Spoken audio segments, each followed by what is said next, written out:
They make fun of me for actually like putting on lipstick. Just leave them alone. They're very bad boys. I'm usually like doing my hair when I call them. Oh, okay. So I decided to class up the joint a little bit. Just a little.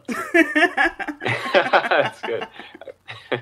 All right, let's see. I think I just added them. Oh, there we go. Hey, Ethan.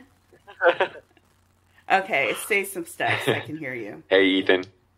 Hi, Michael. How are you? I'm good. How are you? I was saying Ethan, Michael, Ethan. And then look at you all dolled up for this. My goodness. I can promise you she does not look like that. That's what she just said before she brought you on. I was going to comment. Yeah, I said these boys make fun of me for actually like putting in effort.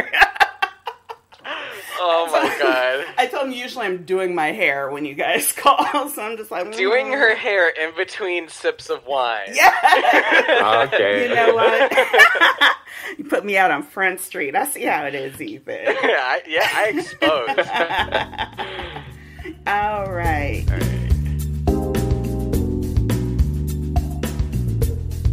So, have you already had the talk with Michael? Oh no, what's the talk? The talk. The talk about... The talk. Right? Okay. That we messy. Right. No, yeah. We're a little messy. Just a little messy. We enjoy our drama. With good Let's intentions. just leave it at that. We're messy with good intentions. We love to laugh. Here, let me get Philip on. But I told him we were going to be nice today. Oh, good. Like we are of course. We're not gonna. No. We're not gonna like be like, oh, so what's this? Like we're not. No. We're not. Yeah. This isn't gotcha journalism. There's no fake news here. God, no. Okay. Yeah. So don't be scared. Just be like, we're just messy. He's probably getting food. Means, I guess. Hey, everybody. Yay! Hey, you Philip. made it! Hey, Michael. Oh my god! Did you get new glasses? No, same one. Okay. Well, welcome, Philip. This is Michael. Michael Philip. Hey, Michael. Welcome to Beacon Hills After Dark. I'm glad to be here at Beacon Hills After Dark. Woo. Thank you for having me.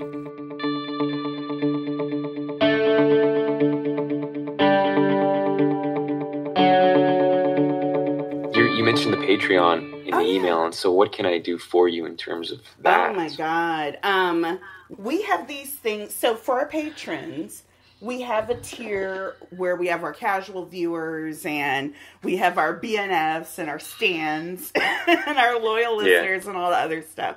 And so shout outs. I was going to see if you could help us with shout outs. Totally. And yes, they would love that. We were going to do it on last. So I was like, don't tell them. But yeah. All the way. All right, everybody. It is time for our Patreon shout outs, and we have a little help today from the man in the hot seat, Mr. Michael. Is it Fjordbak? Am I right? Fjordbak. Fjordbak. You got I'm it. gonna get it. That's awesome. You know him as Young Peter Hale, and you will also know him as the speaker of the shout-outs. So, Get ready, you guys. All right. Are we speeding? Are we rolling? Yeah, go ahead. We're good to go? Okay, awesome. So shout out to all the Patreon contributors. Thank you guys for making all of this possible. So I'd like to thank Adrian, Angela Gasparetti, Ariette, B_B_S, Chaos Magic, Descendindi. I know, that's a fun one. I think it's Decadindy. She told me once and I forgot. What? How do you say it? I think it's Decadindy. I think it's a hard C. Decadindy? But hey, it's all good. It's in love. Okay. I can say it both and you can cut in whichever pronunciation is right if you find out. So, thank you to Decadindy. Thank you to Decidindy. Discontented Winter. Eric G. Erica Smith. Fandom/Goddess Seshat. Gee Obsessions? Yes. That's exactly Did I it. say that? Yep. Okay. Don't E love Obsessions, Jean-Claude, Jess, Joe Nuevo, Kalia Pollock, Kelly, Miranda Q, Mizixi, Origin Fire, Purple Pints, Ryan Rocomp, Sarah G, and Tori Marie. Woo! Thank you very much. Awesome.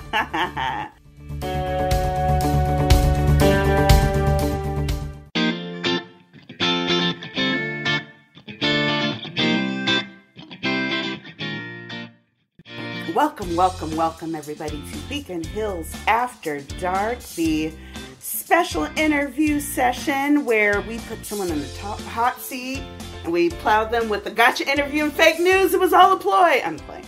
It's all great. I, of course, am Sticky Keys. To my right, as always, is involuntary permanent co-host Ethan. Say hi, Ethan. Good evening, everybody. Yay!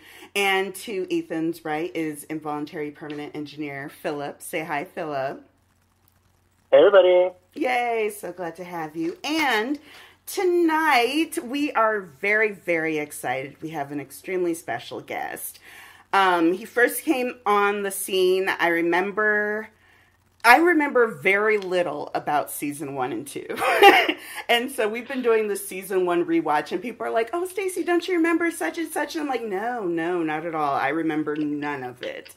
But one thing I do remember is an episode that had Lydia Martin's dreamscape hair. And I was like, oh, that hair is so fabulous. And then my attention being immediately diverted. And I was like, who is this boy? And he came in, he was being a little, I was like, he's very Peterish, but there wasn't quite an intro yet. So I was like, he's really Peterish. Like, what's happening here? And then he came back in season 3 and just blew us away. And we had so much fun. Ladies and gentlemen, it is Michael Fjordbak. And he played young Peter Hale. Say hi, Michael. Hello, everybody. Woo! So glad to have you. Yeah. Oh my God. I am so glad to be here. This is my very first podcast interview of any kind related to Teen Wolf. So it's so exciting to be here with you guys, Ethan, Philip, fandom. Yes. Wow, I didn't know no one's ever invited you to do that. That's awesome. That's really cool that we get to be the first one. Yes, definitely. I was super psyched. I went on so I go on these binges where I'm like, all right, I follow your Instagram. And I think I've been following it for like years, and I would just kind of make little comments here and there. And I was like, I wonder if he would ever want to talk about kind of his experience on the show and all this other stuff. I was like, oh no, I don't want to bother him, blah, blah, blah, and that kind of thing. And so I was having a very closed mouths don't get fed day. And so I was like, just ask him. Just see what happens. Just ask. And so I asked, and I think like a day went by and I didn't get blocked. So I was very excited. I was like, okay, that's promising, and that's really all I expected. I was like, at least I didn't get blocked. And then you responded back. You were like, oh my God, I was just thinking about wanting to do something like this. Yeah. And this would be the perfect outlet and yada, yada. And I was like, look at that, just perfect kismet. So I'm really glad it worked out. So we have some questions that we sent to you. And I think we're just really going to go down the list and just talk. And guys, feel free to interject. And yeah, Michael, just, do your thing. Do you. You got it. We are going to start with Discontented Winner. She asks, what drew you to acting as a career choice? What drew me to acting as a career choice? Well, so it's kind of interesting. When I first noticed I was interested in acting, I had a friend who was on a show called Big Time Rush, Logan Henderson, and he was in a metal band with my twin brother, and so I knew Logan and a couple people that were a part of like the Disney scene, and so it looked like they were having a lot of fun. And Like, I looked up what agency they were a part of in Dallas, and I was like, you know what, I'm going to try this. I did theater in high school, musical theater. Oh, very good. And, yeah. And I was not a great actor or anything. It was just, all my friends were doing it, and it looked like a lot of fun. And so, anyways, it was one of like 10 things I was doing already. I was really into soccer and drums and guitar and just other things. I was getting a finance degree, and so acting was just like one thing out of a lot of other hobbies I was doing. And I just had other friends who were doing it and having a lot of fun. And so I was like, you know what, I want to try this along with all the other things I'm doing. And somehow that was the one thing that started to lift off. You mentioned Dallas, and I know Sprayberry is Dylan Sprayberry. He plays Liam in one of the later seasons. He is from Dallas. Is that right, you guys? Dallas or Houston? I'm pretty sure it's Dallas. But there are a few different Dallas transplants between like Hollywood and Dallas itself. Do you find that there's a scene, like an entertainment scene in Dallas, where that's kind of a trajectory that you can have? You know, I think that it's a growing scene. It's more of a commercial market. And Austin, Texas is more of the film city. South by Southwest. And so, yeah. So Dallas is primarily commercial. I'm really surprised. I got an audition notice for Teen Wolf back in 2012 when it did cast for season 2. I was really surprised they reached out to the Dallas market to find talent. So now that was still in Atlanta, is that right? That's right. Very good. All so right. Cool. I love that. So Guy Obsessions, he has kind of a two-part. He's asked about what is your dream role, and as an actor, who would you love to act with? Okay. So my dream role, I have 2 dream roles, and number 1 is a role that's really essentially heroic. Like my favorite movie series of all time is Lord of the Rings, and so I would love something like Aragorn. He's like my favorite character in any movie, and because he's full of like valor, truth, integrity, and like honor, and that's stuff that resonates with me as a person. And so a role kind of like that, totally in the era of like wielding swords and I would say swords and sandals kind of thing. Yeah, I totally love that. And second dream role would be some kind of character that is totally like opposite of me, like not clean cut, like really rough, not just around the edges, but everywhere. And like he is essentially like just a really jacked up dude, but he ends up going and doing something heroic. Oh, right, so it's sort of like this twist that was like, man, he does have some character in there that's really worth valuing. And so I think it would just be so cool to play a character just completely opposite of me or different like that. So the first character, like Aragorn, is something I find like more like my true self is Michael. And then the second character is something not like me at all, but that still has some like a hint of like truth quality in there, right. Like good quality, yeah. Now, okay, so I am clueless when it comes to the Lord of the Rings. Viggo Mortensen. Thank you. I was like, are we talking Elijah Wood? Are we talking now? No, yeah. Awesome. Yeah, that's a really cool answer because it's like, I don't know. Well, first off, they're making a Lord of the Rings Amazon thing. They're spending $1 million on it. I know. We got to get you in, Michael. I want to be a part of that. Like, yes, we will start a Twitter campaign. If you could get a part on that, like obviously, like you're probably not like the Aragorn age, but if you were to get another character on there, like what would you play on like the Amazon? Like some kind of understudy to Aragorn, some kind of like younger. Son of Aragorn. Character. I was going to say, like, Jr. Well, you could probably pass off as Faramir, who Boromir's younger brother. So, I mean, like, you know, you could probably pull that off. I mean, he's pretty, and you know, he's pretty righteous, and you know, he has the truth and integrity. I think, that. you could, yeah. It'd be either that or an elf.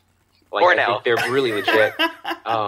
Yeah. What I like about the race of man is that they literally have to overcome. They don't have any magical powers. They have to overcome with their humanity intact, like with their human nature there and present. So I'm telling you, Michael, get on tape. Get like a sheet. We'll get some sandals. You gotta write your own stuff. That's kind of like the thing now.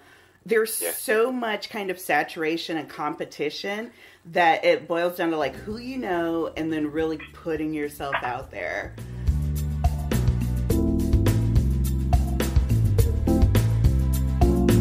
Let's get into Teen Wolf questions. Let's actually start with BBS. He asked about why Teen Wolf, and I was talking to you earlier about your casting notice, and I can't wait to hear the story. So yes, go ahead. Okay, so why Teen Wolf? So do you just want to know like how I got cast for it, or all of the above? Or, just kind of tells the process of, was it something that you went out for? Did someone contact you? Right. Did you see it in the paper? That kind of thing. Okay, great question. So how it happened for me was, it was 2011, and I was essentially in the middle of a college career, getting a finance degree, and all the while, like, just living a college life and being signed to an agency in Dallas. And so I was getting my education. I was also just going out for auditions, and I had to get out for like Friday Night Lights and other shows like that. And so one day in December 2011, I got an email from my agent, and it was a casting notice for a local hire role on an MTV show called Teen Wolf. And I had no idea what it was. Oh, wow. And they were filming in Atlanta, Georgia. And they had this little one-episode feature for a character called Junior. And so I remember, I was like, hey, this is so cool. It was like my first, outside of Friday Night Lights, my first, like, another big, like, kind of network opportunity. And so I'm being flooded with memories right now. It's so right. Cool. So I didn't actually want to send in an audition tape. I had to send in a tape, and because it was local hire for Atlanta, and so I was like, you know what? It's MTV. There is no way they're going to choose me. Oh no! Like they're going to see probably 1,000 guys for this role from LA, and so I was like, I'm not going to do this. And I talked to my sister about it, and she was like, Michael, you should just go for it. You never know what can happen. And so I was like, my audition tape was due on a Friday at 5 p.m. It was already like 6 p.m. on Friday. And I was like, okay, let's just do this. And so we like stacked up some boxes in the house and got this old like digital camera that had a video function on it. And so we like, oh my gosh. We got the camera set up and everything. And I also remember the scene was like a 5-line, just 1-page scene for the audition. And I read over it and I was like, how in the world can this scene distinguish any actor from another? Anybody could do this. Right. I was like, I didn't think the scene allowed for like a distinction in acting skill, but either way, I was like, you know what, let's just do it. And so, do you remember what those lines were at all?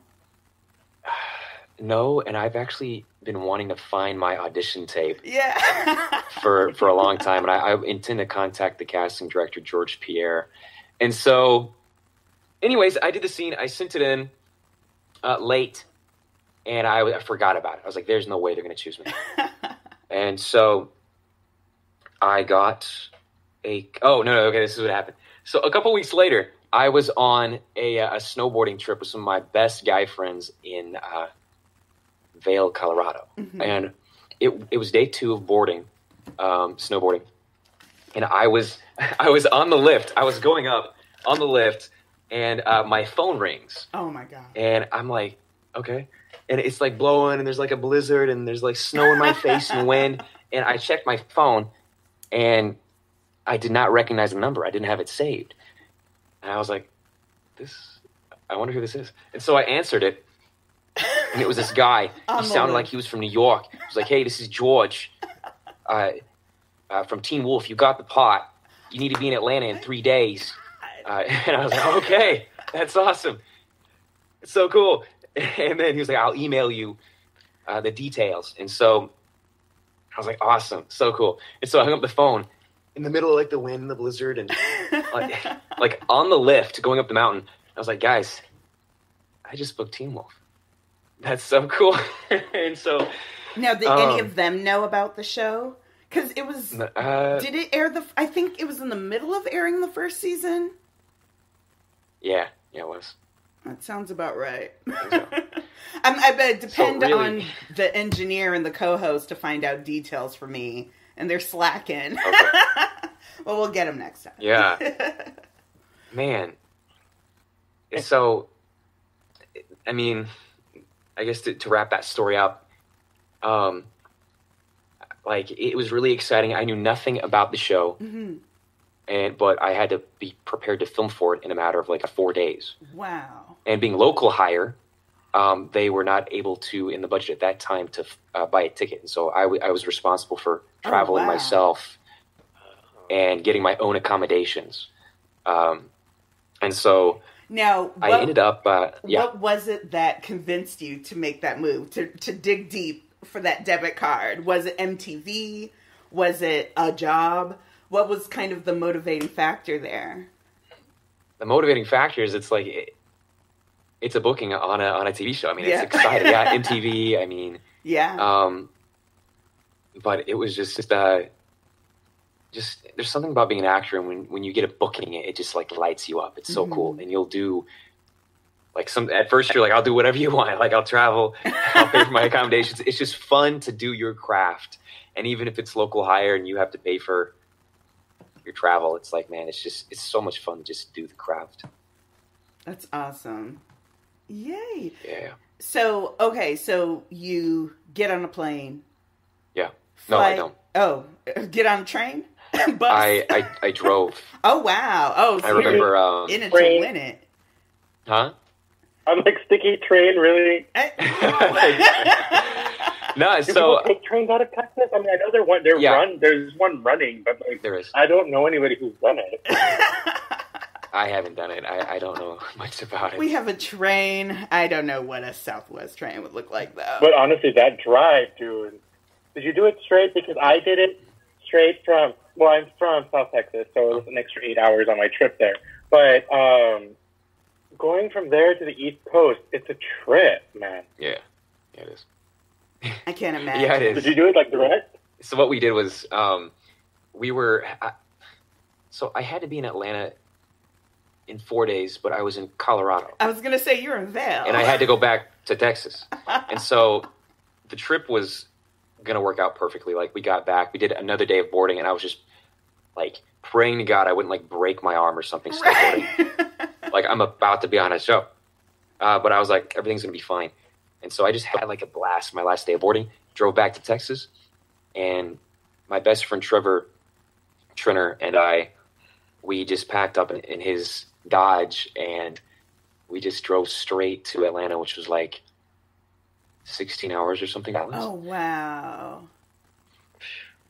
And yeah, so we made it happen. We drove there, and so it was really thrilling. And then they had me come out a couple more times for season 2, and George Pierre, the casting director, actually offered for me to crash at his place, and I got to meet a wonderful family. And oh, nice.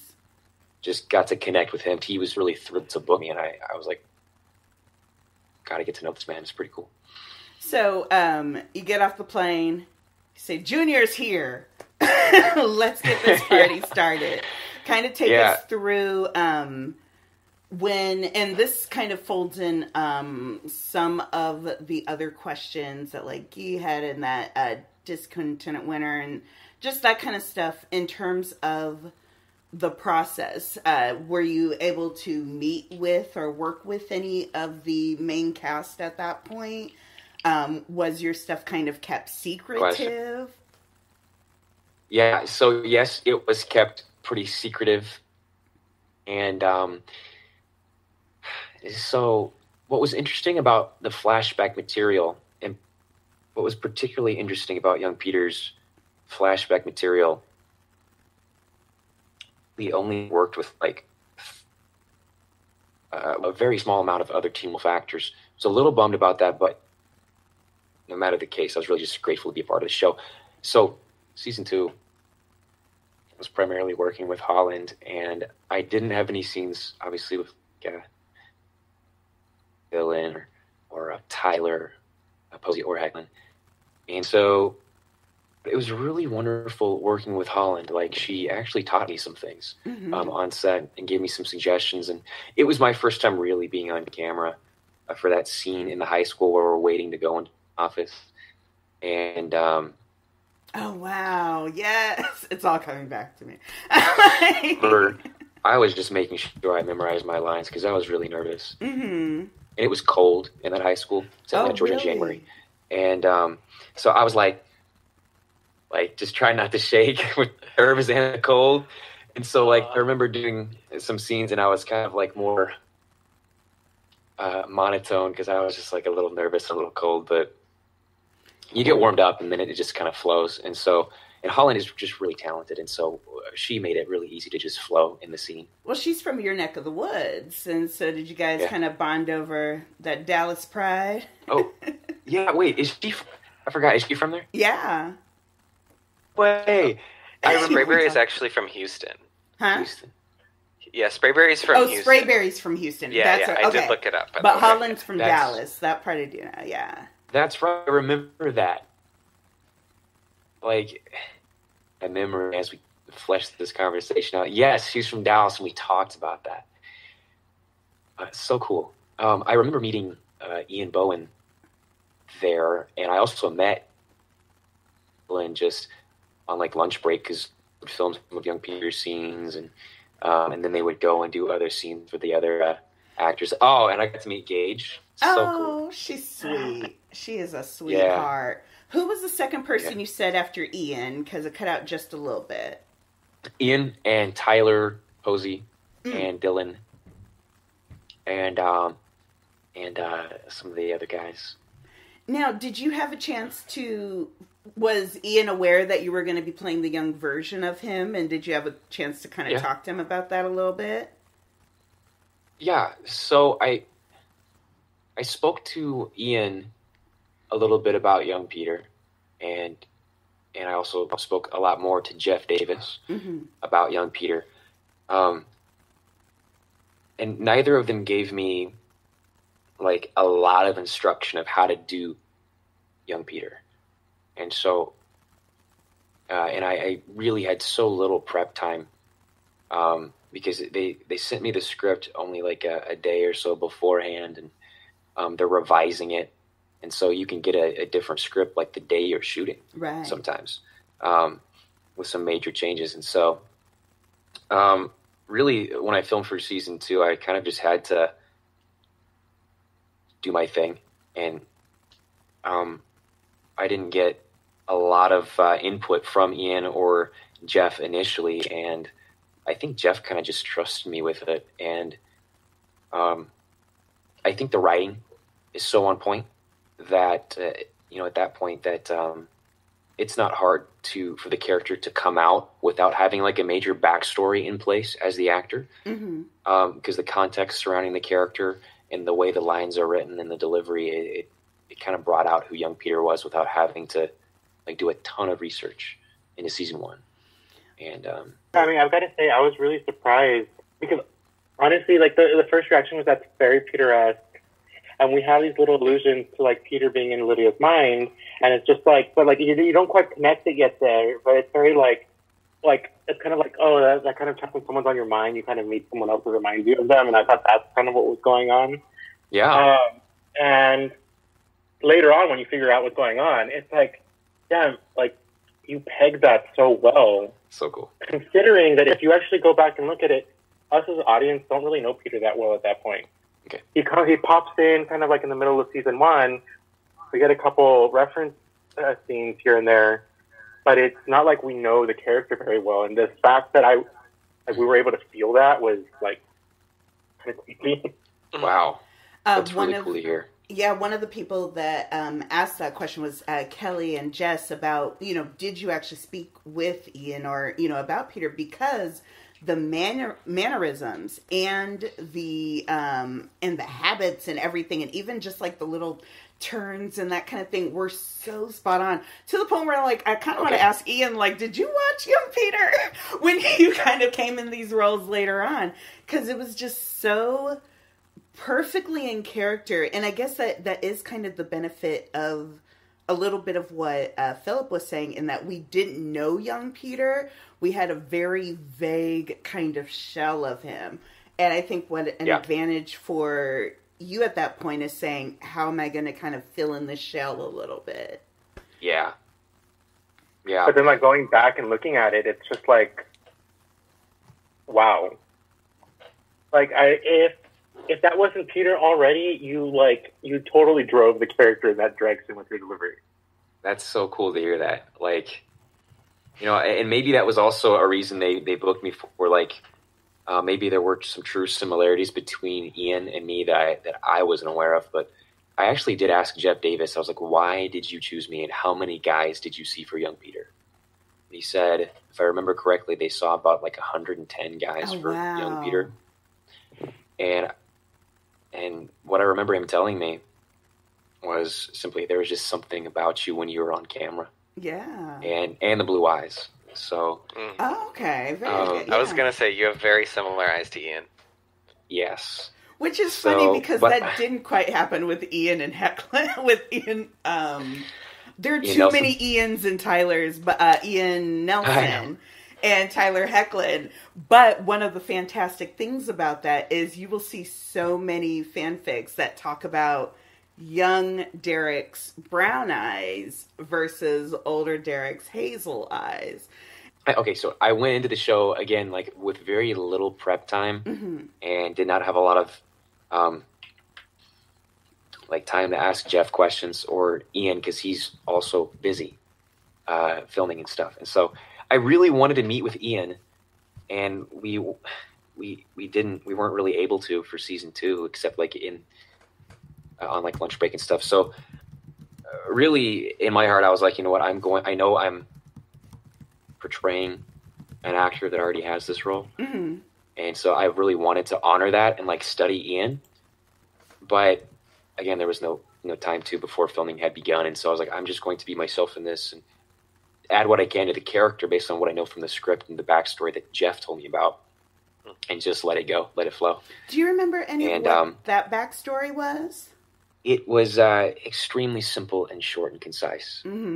So, and maybe Jeff did that on purpose to not overwhelm me, or for some reason, I don't know. Jeff is so good as a director, and I would love to tell you some things about that. But all he really told me was, aside of some in-scene corrections, like when they were like after cut for some scenes, they would give me some minor corrections, but it wasn't like about the depths of the character. But what he did tell me is that Peter is this guy who, when he sees something beautiful, it's like he just has to scratch it. Oh, wow. And so that's what he told me. And the cool thing about Jeff is that communicated everything I needed to know. Yeah, that's pretty concise while being like pretty open. That's interesting. Yeah. He makes a lot of comments on the show prior, during season 1. He'll talk when he's on the date with Melissa, or he's talking to Holland about their skin. And a lot of people kind of attribute that to him being so badly burnt during the fire, having that kind of obsession with beauty and perfection and smoothness and that kind of thing. And so that's really interesting that that's what he told you and how much that says. That's pretty cool. Yeah. Very, very, very good. Fangs and claws and being a werewolf. How was that process of kind of transformation? Is that something that you enjoy? Oh yeah, like it was really cool. That was for semi-transforming for season 3. Was pretty neat. They gave me fangs, and so I got to make these dental impressions on this mold, and then they molded a mouthpiece and attached fangs to it. Oh, wow. And did you get to keep it? I did. Oh, nice. I think I don't know what they are, but you know, I actually, that was the extent of the transformation. I was kind of hoping I would go a little further with like maybe some hair and some like claws, but it was really just fangs at that point. And yeah, so that's all the transformation I got to do, really. But I like that. I like that kind of, again, the simplicity, which is very kind of Peter's character, and bringing that back around and just being like, this is who he is. He doesn't need, you know, this big show. He's like, I just have a little glint to let you know I'm dangerous. And now you get to deal with it. So that's awesome. Yeah. And we actually do have a question about eye color, because it kind of comes and goes in Teen Wolf in terms of having yellow be the eyes for the betas, and, you know, blue if you killed someone, but maybe not. That kind of thing. Right. So there was no discussion about eye color, but what I think is, I think Peter had blue eyes all along, and I think you can attest to that due to the fact that young Peter had some blue eyes, and his age, which was sort of left vague, was, according to what we talked about, like kind of college aged. Oh, right, right. Just hanging out at the high school. Go figure. Yeah. So, yeah, like, so we didn't have a discussion about eye color. But, and I think it might have been a little bit early. Because, I mean, we get the whole review with young Derek having to kill Paige, and then his eyes changing, but we never really... Right. I think Peter's is just kind of there, but at this point, Peter has some notches on that murder belt, so it's kind of a little less ambiguous. Yeah, totally. I remember how big a deal that was when we finally found out, because it was like, you knew there was a story there, and you're kind of waiting for it, and like you're wondering if it's going to be like a Harry Potter thing where it's just like, okay, he just has green eyes, and it kind of gets dropped halfway through. As far as how important his having eyes just like his mom is. And then we were wondering, is it going to be like that, or is it just like, you know, different werewolves have different color eyes? Or is it going to be something like significant like it was? Well, it kind of tied into the thing with Scott, where during the first part of 3A, before the true alpha reveal, he would just get a flash of red every now and again. He'd be like, wait, what was that? What was that? You know? And then, so when you saw Peter and Derek kind of go through the thing, it's very interesting, kind of the way that all tied in. So, it's pretty neat. Yeah. I know I asked you about Peter and Laura, and you said there wasn't... was there anything that ended up kind of sticking out specifically about what that relationship could have been like? Was that any part of your thought process, or were you just kind of like in the moment? So, definitely in the moment for that one. And Jeff never approached me and really discussed that part of the story in depth. And I'm certainly sure that the more information that I would have had about her would have kind of helped my understanding of how to portray what young Peter was feeling. But again, sometimes in acting, you don't get all the details you need, and you just have to kind of trust your own nature and emotions and the direction that the director gives you, and just trust that and the script to kind of just bring the story to life, even if you don't have the details that you'd ideally like to have.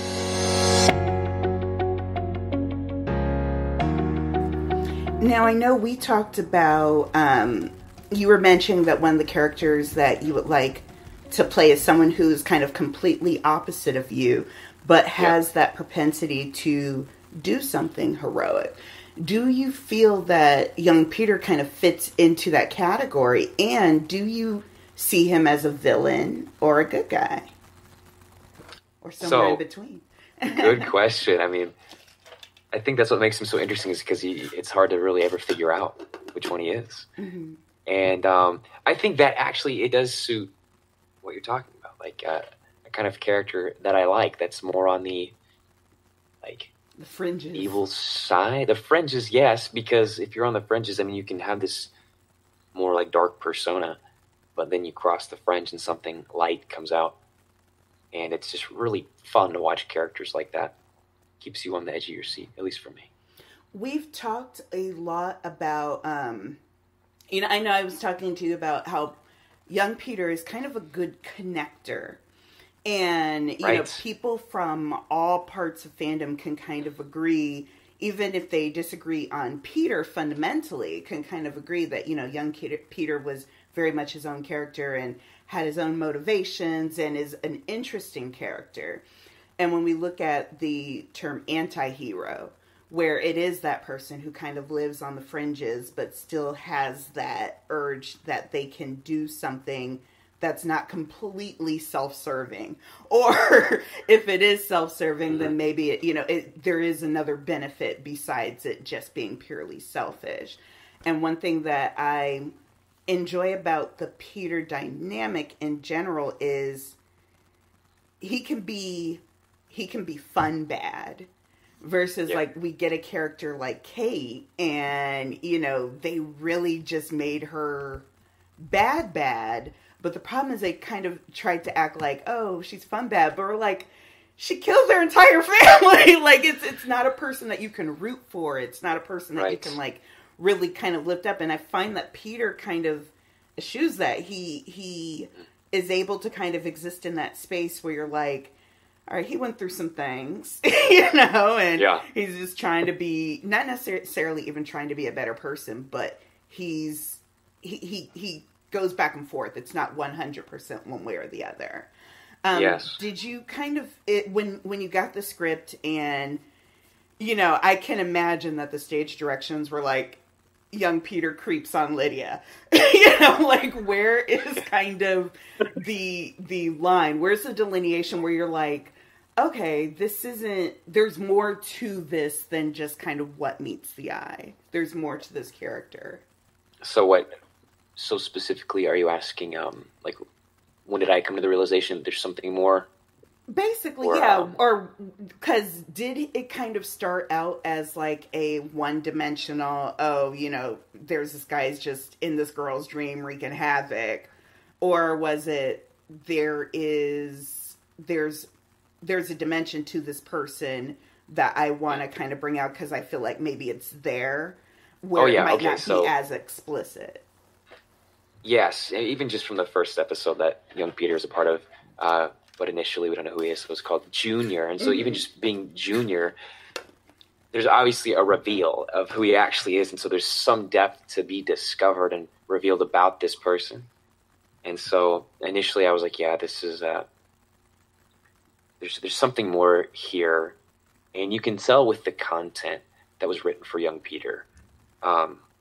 It's not just a character that is just going to kind of disappear or die out as like a single episode feature. So I could tell pretty much off the bat that there's something more about him. And I wanted to capture that and bring that out. And it wasn't too difficult because, again, I think the writing was really able to carry the development of the character really well. That is very interesting because it was just, I remember it being very slight, and I remember there not being a lot of dialogue. I found that it was just like a lot of kind of moments and scenes and looks, and that speaks to a good chemistry with Holland and really being able to work with her in that regards. Can you tell us more about that in terms of working with Holland and how that good question. I have a story about that. That's one of the coolest things I like to tell. So,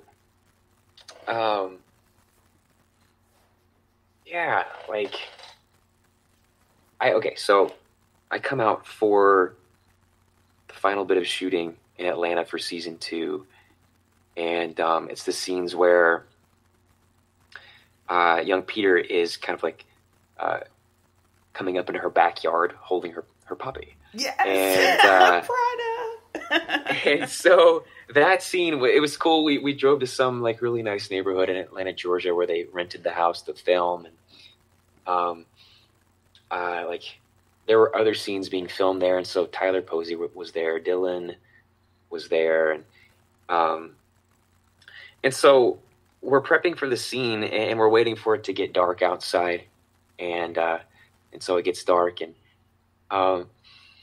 I had already had a couple of scenes with Holland, and she's really great to work with and easy to work with. She's really professional and very talented. So we didn't really like discuss the scene. I mean, you kind of just like you study your lines and you just dive in. You don't really sit down and have a chat because the series regulars they're going all the time with new material, and so we didn't get to like chat about what was happening much in the scene, and so. That's the beauty about acting is you kind of create the moment without prepping for it. It makes it all the more real on screen. So anyways, we do that shot where I'm like holding the puppy and Russell Mulcahy. I don't know how to pronounce his last name. Mulcahy. Yeah. Mulcahy? Yeah, I think so. Mulcahy? Yep. Okay, so Russell, the director, he was directing for that episode. And so we set up for after the puppy scene where Holland, Lydia and young Peter are like meeting kind of on the edge of her porch out back, and she asks Peter what he's doing here, and so that scene was a really something really challenging happened. So we did the first take. And I already knew. I was like, no, this isn't colored the way I want to color this. It was like the first scene to kind of get the jitters out. And so it was not, we needed to do another take. And so Russell comes up and gives me some directions. And then Christian comes up and gives me So it was a Christian episode. some Okay. What? It was a Christian episode. Christian Taylor? Yeah, Christian Taylor was he would direct some, but he was also a writer, and so at that point he was not a director for that episode, but he was on set, and I took a lot of direction from Christian Taylor as well. Really great guy. And so what happened was I remember not specifically what they said, but I remember Russell told me to do something and then walked off, and they called for speeding, and they were about to say action in a matter of seconds. And Christian comes up and tells me to do something completely different than what Russell just told me to do. And then Russell calls action. And I'm like, they just told me like to do two different things. What do I do? Because I was new, I was like, I don't know if it's like professional for me being not a series regular to just like stop the scene and be like, hey guys, wait, I'm not ready. Like, and so I didn't know if I had that kind of like presence and authority to do that as just like the character that I had at that moment. And so what happened was this all happened in like a split second for me. I just decided to go with the scene. And so what I thought to do was, forget that. I'm just going to do whatever I would do in real life. And I walked up to Holland and we did the scene. And what happened was when I kind of discarded the fear of that they gave me conflicting instructions. Right. And I kind of took it for myself to do what I would want to do in real life. We did the scene and I added some things in our physical interaction. Yeah. The first take, it was just like words being said and it didn't feel real. And so I was like, this is real, Holland, you and me. And so I like reached down to grab her hand, and that's not in the script. And she like did not expect that. So you see that reaction, and that was like totally unscripted reality for us in the moment. And so like it just turned out to be a really beautiful take, and it felt so good. And so we cut that. We wrapped that scene, and so I go down to the just the video village, and Tyler Posey and Dylan are there, and I like meet them just briefly for like the second time, third time, and they were watching that scene go down. Oh wow! And Dylan, they both like greeted me, and Dylan was like, "That was a really great scene, man. Like, good job." I was like, Yeah. Very cool. He's like feeling like good. to be complimented by a series regular, especially like Dylan or Tyler, was like, man, I did not know they were watching. And for them as professional actors that have been doing the show already for a season and a half to come up and to share that with me, it was like really cool. That Very is cool. Very so, cool. What do you remember? What episode that's a part of? It's the end of season 2. No, but right? I can find out. It's in season 2. It's like it's like 207 or something. 207. Maybe I'd have to confirm that. When we get to that episode, we It's- might have to. It's the same episode where I think it's the same episode where Holland and I make out. So whatever.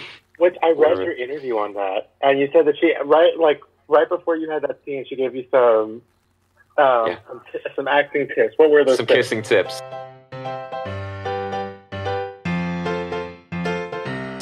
So the kissing tips. Yes, The on-camera makeout tips from Hollard Roden were just how the angles of the face are to be, and so you primarily want that like kissing motion to be done with your jaw, like the lower part of your face there, and just like add some angles there so it's not just like a straight-faced kiss, and so I knew what she meant. I mean, yeah, I've been there, done that, and so like, in Holland, we all appreciate those tips. It was a very, very good thing.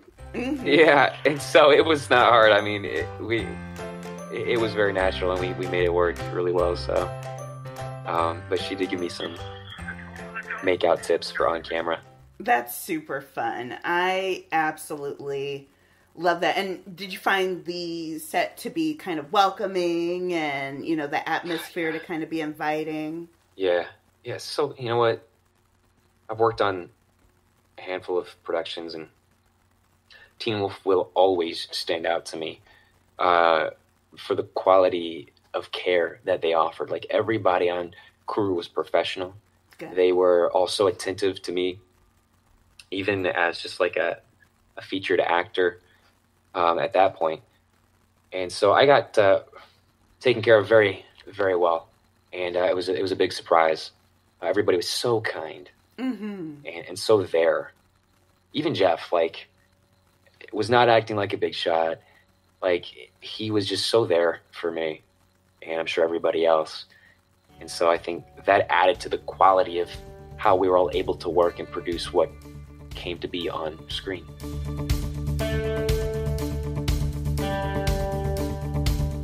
Well, I know one of they had a rewatch in LA where they actually like rented out a theater, and they showed like the first 10 episodes, I think, of 5A, and you had dropped by, and I know it asked a question about what did that kind of feel like going and seeing that this thing that you were such a big part of is still kind of growing and evolving, and what kind of led to you showing up there and Good question. hanging out.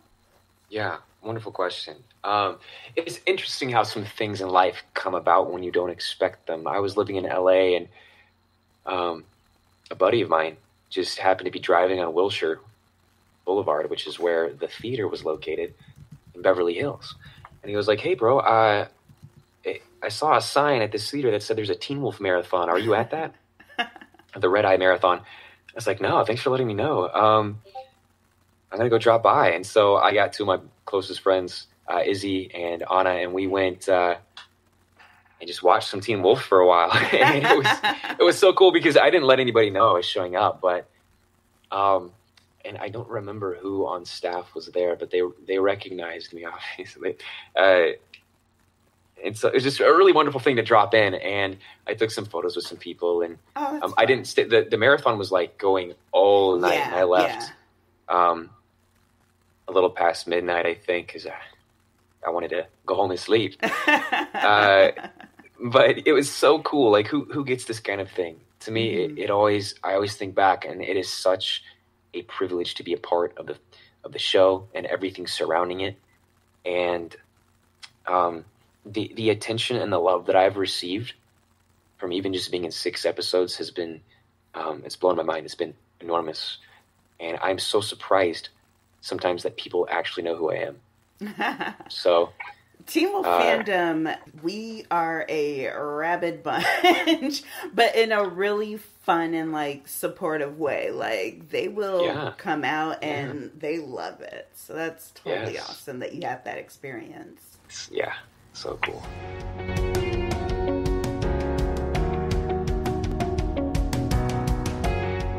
When you got the role, did you know then that it was going to be 6 episodes, like that it was going to span all these seasons, or was it just that part and you're like, let's make a mountain of the minutia? So that's a really great question. So initially, I believe young Peter was only supposed to be in season 2. Oh, wow. Those 4 episodes, little bits of each of those episodes. And every season for the next 2 seasons, Jeff would email me like a year later and be like, "Hey, Michael, would you like to come back and film some more?" I'd say yes. And they kept bringing young Peter back. And I believe it's because in season 2, he got such a fan response that nobody expected that it was worth their interest to write more material for younger. Expand a flashback story. Well, that sounds just like it's really amazing. And, we're gushing, of course, but really the amount of work that was put into a character that you could have just written off. You're like, oh, here's this dude and he's being creepy and I'm just going to play him creepy and we're going to go about my business. And the fact that you kind of took that time, even though there wasn't a lot of time, and just kind of innately knew, like, this is kind of what I want to do with that character. I think that really speaks to your respect for the craft and for that character. Well, thank you. I appreciate that. Yeah. I mean, it's definitely a group effort. I think a lot of what we talk here later in other situations is how much of big fans we were of the Hale family and the story behind it. And it really takes, yes, the writing, but also each of you actors who played a Hale in some capacity that really inspired this love for the audience for this story that was really felt like at the beginning was just supposed to be like, oh, well, this happened in the past and this is what's going on now. And the way each of the actors kind of delivered who played Hale characters, it just really left us wanting more each time. Yeah, and they actually did something about that. They in season 3, when they did that episode, I think it's 306, with a lot of flashback material, with Ian Nelson being young Derek and me being young Peter, that was a pilot for a spin-off. Oh. And so like a backdoor pilot, is that what it's called? I guess so. I suppose this isn't confidential anymore because it's been so long, but I remember filming for those episodes in Northridge, California, in their 2 giant warehouses where they have all the sets. And for season 3, for that episode, and what I was told, I was in my trailer, and Jeff and Christian both come to my door before we started to film, and they handed me this like packet, which was like contract information, and he told me that this is an episode of Teen Wolf, but it's functioning as the pilot for a flashback spin-off TV show. Oh, wow. And so Christian sat down and they both got very serious with me, and they were like, if this takes, are you ready for this? And I was like, yeah, I am. And I love that. I love that intensity. Like, yes, I am. Yeah. Anyway, it blew my mind because the whole, like, who gets that? Like, it didn't take off. And I asked Jeff, he said, so they had to pitch it to MTV. And so I waited about an entire year, and I got back. I was like, Jeff, I haven't heard anything from you about the spinoff. He was like, I'm sorry, man, they didn't go for it because the actual Teen Wolf show is doing so well. They don't really find it like the best investment to create a spinoff. It might detract from the audience for the main show. And there may have been more to it than just that. But nonetheless, like, I could have gone from just being like a a dude going through college and getting a finance degree to being a series regular in a show, just like that. Like, who gets that? You know what's so interesting is just a little bit inside baseball that we know kind of on our end is MTV specifically changed hands around that time.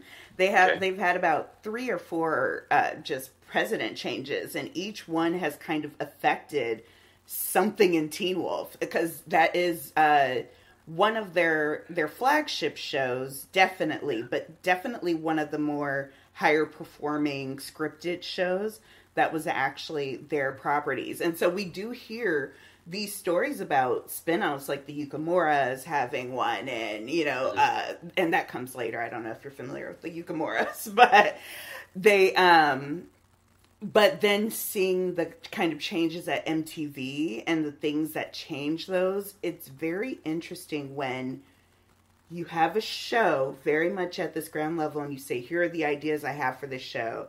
And then investors get involved, and then networks get involved, and, you know, all those roadblocks where you're like, because I'm sitting here like, that would have been amazing, and they would have doubled their audience, and I love it, you know, but you never know kind of what those business decisions are and who gets to make them, so who knows? Right. It's very interesting to think about. Yeah. Man, you know, it was such a privilege to even be offered that, and it's so cool that they were considering that. I mean, clearly there was enough of a response from everybody watching the show that to the writers and to Jeff and to Christian, the producers there, it was like worth making a pilot for. And so there was a high possibility that it could have green-lighted. Mm-hmm. So, but for some reason or another it didn't. But like, it's just so cool to know that it was a possibility. And if they ever decided to do it, I would be in. And they would do really well with it, I think. Now, that's a reboot I would watch. They're kind of taking... Well, I was just thinking, like, it's so interesting about how the way that it was filmed. So, like, looking back on it, it does seem very, like, another show. There are questions. It's not It's not an episode. Yeah, it's not cut the way that it's usually done. Episode. It's not... Right. Oh, I said it's almost a bottle episode, the way that they're kind of shot. Yeah, it was just a past, like a bottle episode set in the past, basically, yeah. So, and then, like, obviously Styles, Peter, and Cora just in, like, one place the whole time as he's sort of dictating the story. So, yeah, that is really interesting that sort of was that, because looking back on it, I can see how it was. Mm-hmm. Mm-hmm. Yeah. I just want to throttle Peter the whole time.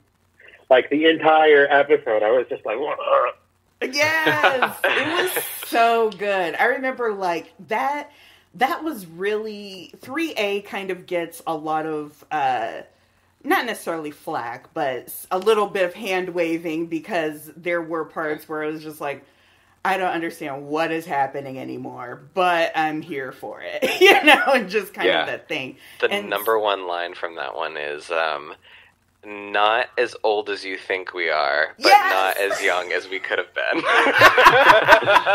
And us being like, Yeah, that one, like, we're still scratching our heads about that one. Yeah. But there was definitely that. There were a lot of gifts that were made from that picnic table scene with Ian Nelson. Yes! When, what was it like? Nobody would kick me out of anywhere. I'm too good looking. Like, so many. I was holding the Reese's peanut butter cup, and I remember because there's product placement across the show. Yeah. Like Pepsi or other. I don't remember who they are, but Reese's is one of them. And so they had representatives from Reese's there for that episode, and they showed me how to open the package, and it was getting messy. We did so many takes of that scene. And we actually ended up dropping the opening of the package because it was like not working, the way the plastic was tearing. And so they just were like, hey, just hold this. And so I swear we did like 18 takes of me eating a Reese's peanut butter cup. I did not feel good after that episode. So much candy. Oh so my much gosh. Reese's. Did they freeze it for you beforehand? No. And that was the other thing. Like, they were melting in my fingers as we were doing the scene. And so someone would come and take it with like a latex glove out of my hand and my finger had chocolate peanut butter all over it. Like 17 takes in a row. And so it was a treat. And what I learned, one final comment about, like, there's always something to learn, because what I learned there is you can know your lines and be a good actor, and it's a whole nother level to know how to handle prop involvement, product placement, blocking, like all the things that I didn't know from acting class. Being on set will teach you things nobody else can teach you. Mm-hmm. And so meaning there's so much more you have to pay attention to that I did not expect. Like melting Reese's Peanut Butter in my fingers. That is fantastic. Now, what was it like working with Ian Nelson? Yeah, okay, great question. So he was a very trained actor. Like, he knew the specifics of how to act in his craft. And for me, I think he had more of a stage background. Is that right? Go ahead. I think he had more of a stage background, if I'm not mistaken. Yeah. I don't know specifically, but it was really cool to work with him. I mean, I don't know, like, if there's much to say, except, like, we got along and we worked well in the scenes together. Mm-hmm. And, in real life, I think the characters' relationships kind of shadowed actually our personal actor-to-actor relationship too, because I didn't get very close with him. There always kind of felt like there was just something like that I couldn't figure out. Right. Because I like to connect with people as quickly as I can. Mm-hmm. And, like, there was something there that I was like, I'm not, like, 100% connecting here, and that's okay. I think it kind of worked out that way on camera, because on camera, like, I felt there's a little, like, hesitancy from Derek letting young Peter get close to him and have input on his life. And so it kind of felt that way between us as just, like, real people as well. But nonetheless, like, wonderful guy. I learned things from him while we were acting together as well. So, and that's so cool to be able to do that, not only with, like, your scene partner, but someone who maybe is younger than you, but might have more experience, and being able to kind of glean that. One thing I will say is, I was very much a casual viewer when I started watching Teen Wolf, kind of marathon the first 2 seasons, and then we started watching live in 3B. And I really found that Ian and you were really instrumental in cementing what that Peter-Derek relationship was like. Because it was so antagonistic, like, the first couple of seasons. And there's so many things that Derek does as a character where you're like, why do you still feel the need to kind of, like, be around this guy? Like, he's awful to you. And, you know, you guys are trying to kill each other and all this other stuff. And I felt like you and Ian really brought that humanity where you understood more of that connection. Yeah. And, you know, that direction that Jeff gave you, that you gave earlier, that Peter just can't help scratching something that either looks pretty or that looks perfect. Yeah. And it really makes so much sense. Because the first thing that came to mind were those scenes with Ian Nelson where, you know, Peter and Derek, where it's like Peter can't help seeing Derek and wanting to mess with his life. Yeah. And there are so many fan theories behind why Peter is the way he is. And they are all very, very fantastic. Clothing and as believable. Each one is pretty much believable, just because how disturbing Peter is sometimes. Mm-hmm. Yeah. So one thing about Peter that I also remember, and I think Jeff may have told this to me, I forget where I got this information from, but so whenever Peter or young Peter is involved in something with somebody else, like he was with Derek, like, he always has something in it for himself. Mm-hmm. Yeah, he's very it's probably made very evident with the show itself. But.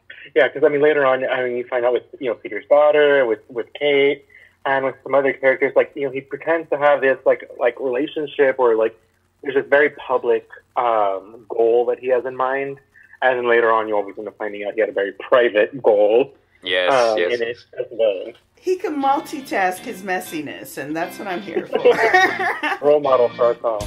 Yeah.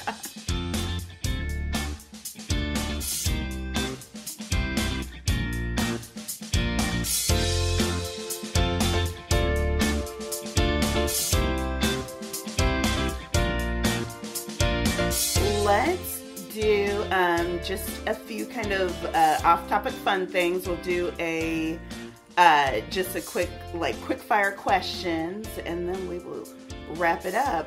Michael, what is your favorite supernatural creature? My favorite supernatural creature would have to be an angel. Mm-hmm. I knew you were going to say that, which is absolutely hilarious. I was like, I know exactly what he's going to say. That's awesome. Do you, what is it kind of about them, just in general? Creatures of light. Mm-hmm. I mean, they're everything that is... Your namesake.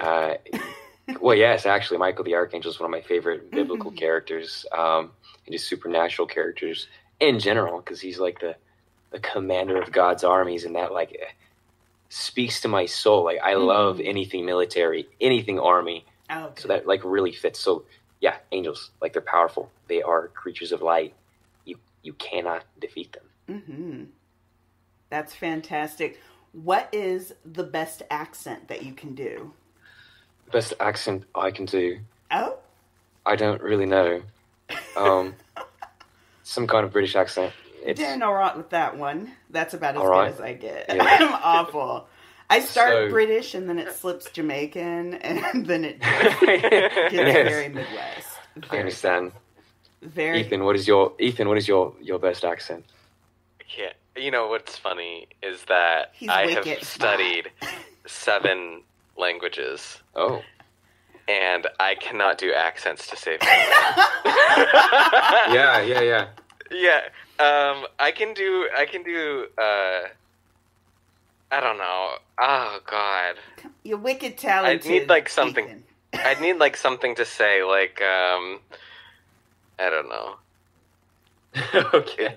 Do you really have to ask me this question? Like a really bad Russian accent. Amazing. That's about all I got.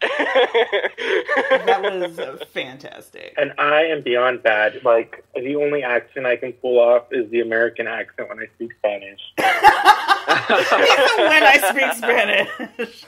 Eso es la historia. I don't. Okay, it's not that bad. Right, exactly. That's what I try so hard, and then I get scared and I lose confidence. So then I just end up defaulting to a really weird Southern accent. It's not even a specific Southern accent. It's just very rainbows and puppies and kittens and pup dogs. And it's no one talks like that ever, but work it out. What is your go-to karaoke jam?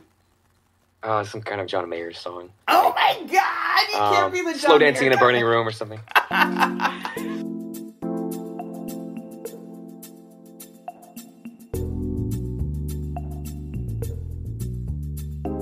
In the Teen Wolf universe, would you rather be a hunter or a werewolf? Ooh, a werewolf. Mm-hmm. Yeah. All right. Would you rather have Derek as your alpha or Scott? Scott. Oh, very interesting. All right. And would you rather be soulmates with a hunter, knowing that you're endangering your whole pack, or just wait for the possibility of another love to come along? Would that other love to come along be a werewolf love, or... Who knows? It's open-ended. I would definitely be down to have a romance with a hunter.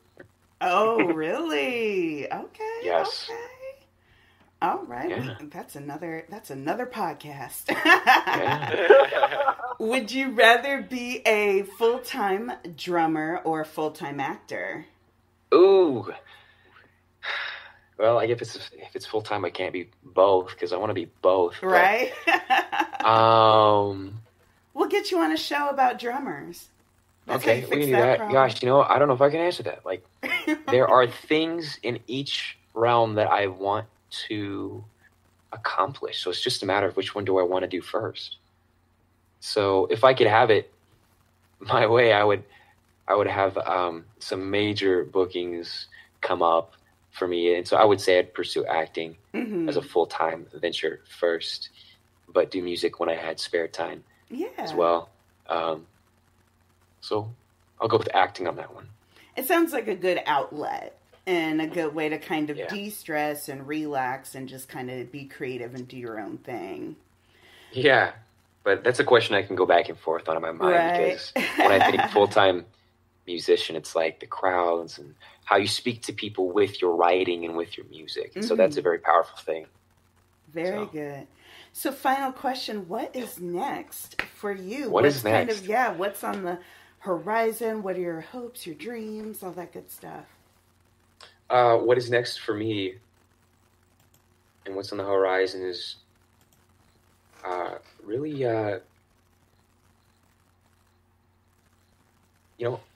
can't predict anything, but what I want to happen is to just book some really interesting, awesome role in a film, because I haven't done film yet. I've done television, and so what's next for me, who knows? I don't know what it is, but I hope it's something to do with just a really awesome movie. Awesome. We're going to get you to New Zealand, or where are they filming it, Ethan? I have no idea. The Amazon? The new Lord of the Rings. I have no idea. Yeah. You know what? I was going to mention this. Nobody ever, I don't, like the Comic Cons and all the cons, and they've never asked young Peter to come to any of those. It's crazy to me. I don't know why, but I would love to get out there and actually meet people who go to those. They don't really have the U.S. ones anymore, but I know there are some overseas ones, and I might know some people. So I'm like, have you asked? She knows Michael people. People. Yeah.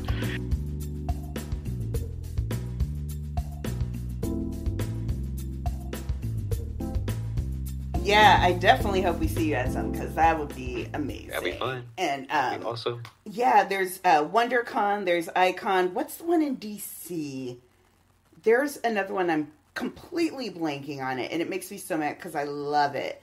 But like I said, Teen Wolf was really my first foray into fandom. And so I ended up going to some of like the creation cons and that kind of thing that they had beforehand. And then HowlerCon, which was a big deal for a few years. And really just immersing yourself into the fandom and hearing their stories and seeing, the way that the characters kind of impact them and the things that they do. It's so much fun. Gage, you were talking about Gage. She recently... She kind of had the same thing where she wasn't asked for the longest time. And I think originally she had to turn down a few. And I think that turned into people thinking, oh, she wouldn't be interested. And she finally was like, no, I'm totally interested. You could totally ask me. And they did. And she loves them. She has another one coming up. I want to say in London or Paris. I might be making that up. But yeah, pretty soon. So definitely get the word out. Tell a friend. We'll definitely do that.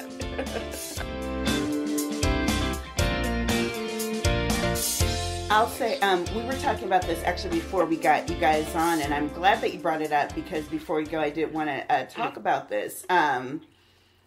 We were talking about methods and the idea of kind of inhabiting a character for a while and then kind of making the decision, okay, am I going to let this character go and just know that they were a part of something, way back then? Am I going to stay kind of really invested in the character and kind of follow those things? Or am I just going to think more about the impact that character has and kind of be an observer of the reaction to that? And I definitely love to hear more from you, Michael, kind of where you fit within that mold when it comes to, talking about young Peter, maybe not even necessarily being as connected to the show, but that character itself, the way it's kind of impacted you and how you talk to others through that. Wonderful question. I feel like I have not just let young Peter sail out of my life. I think my experience with young Peter and on Teen Wolf helped shape the way I see some things in life, and it was just an experience for me to try on somebody new, which is one of the beauties of acting. So I'll always have a relation to the character. that's very dear to me. And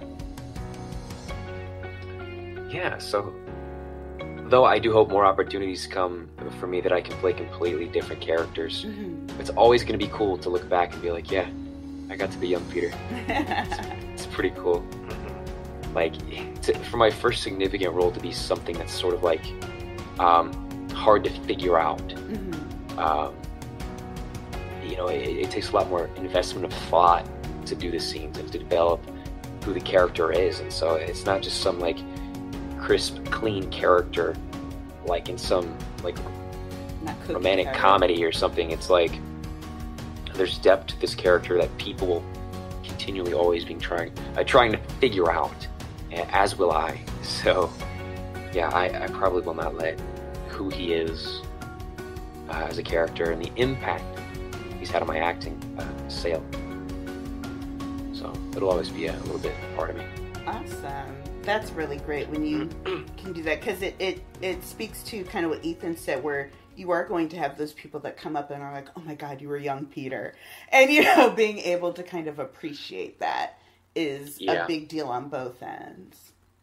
Yeah. Well, Michael, oh my God, thank you so much for doing this. Thank you, Stacy. Yay! I had a blast. I'm so glad that this worked out and that we were able to get you on. That's what I was saying. When we come to Young Peter's scene, we might have to call you for some input. So if you're up to it. Yeah, right. I'm into it. I was like, I'll tell everybody to be very good. We have a very excited viewer named Jasmine who will also be giving her input. And okay. That's an inside joke for the blog, and they will hate me for it. So it'll be fantastic. Yeah. Okay. Yep. Thank you again. I can't thank you enough. It's awesome. You're awesome. Awesome. Thank you for not blocking. Well, you are me. too. Ethan, thank you. Philip, thank you. And Stacy, thank you. It's been a privilege to get to know you all, and hopefully this won't be the last podcast we do together. Yay! And thanks for everybody for watching. These are three amazing people right here. Yay! And thanks for being your creative selves and your invested selves into the show and to the world of fandom. Y'all are awesome. Love you guys. Yay! All right. So with that, say goodnight, Ethan. Have a good night, everybody. Say goodnight, Philip. Night, everybody. Say goodnight, Michael. Good night, everybody. Good night, everybody. I'm going to go pass out now because I'm just so full of adrenaline. I'm going to go fall into like a body of water or something. But, so